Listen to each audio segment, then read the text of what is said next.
Panahon na ng pagbabago, dahil sa ito ay kinakailangan tayo na magtulong-tulong na maunlarin ang mahal natin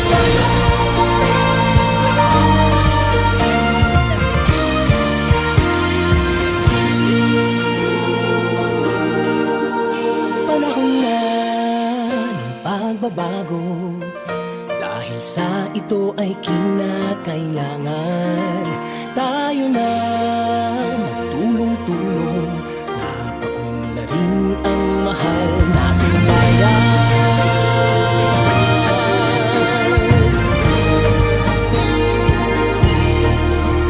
Panahon na ng pagbabago, ay ayos ang mga dapat ayusin. Dapat lang maging tungkulin ng bawat mamamayan dito sa atin. Ng pagbabago patungo sa pag-asenso, magsikap ng mabuti at nang kuminhawa tayo. Bagong malaki natin sa mundo at ipamalas ang bagong Pilipino at bagong